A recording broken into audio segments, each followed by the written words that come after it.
Every year, coastal communities in the Philippines face growing threats from pollution, land reforms, and stronger storms. On the coast of Obando, Bulacan, one church is responding with action, turning its anniversary celebration into a mission to help restore and protect the coastline. Hindi lamang sa loob ng church, kundi sa labas din ang mga Metodistang taga-Binuangan ay nakikita at visible. Pinapakita lamang po natin na ang mananampalataya hindi lamang panloob ng iglesia, panloob ng simbahan sa apat na sulok, kundi panlabas din, pangkaragatan. So, binabahagi namin si Kristo sa pamamagitan ng kalikasan, binabahagi namin si Kristo sa pamamagitan ng aming mga sarili sa ganitong pamamaraan.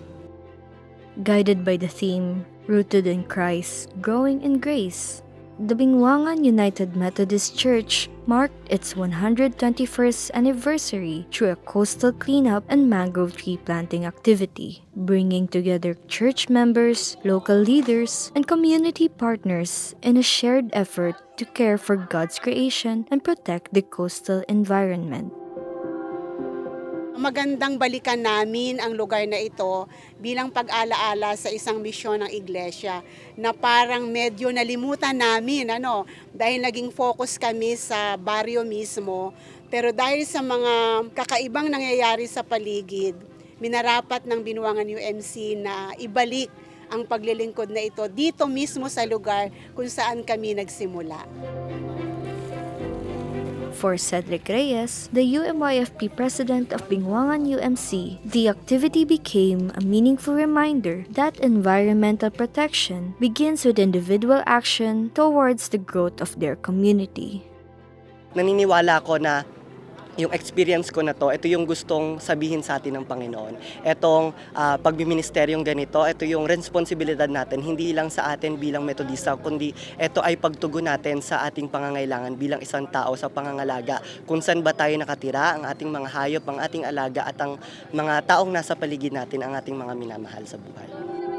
On the other hand, a volunteer expressed her joy in being a part of the church's environmental initiative.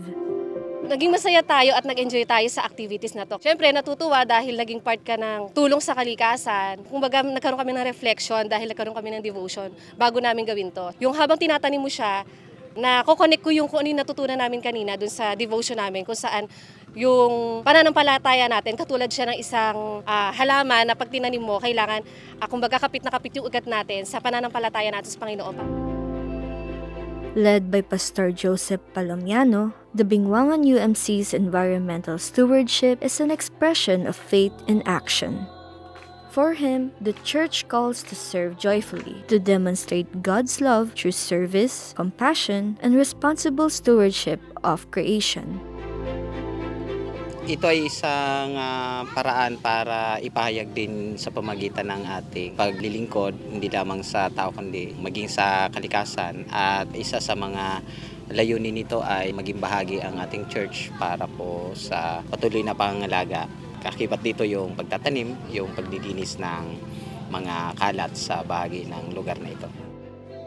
Moving forward, Bingwangan UMC's Finance Chairman Danilo Cruz calls to continue living out faith through meaningful action. Sa lahat po ng manggagawa ng UMC, nananawagan po kami na mabigyan kami ng suporta para maipagpatuloy ang ganitong gawain.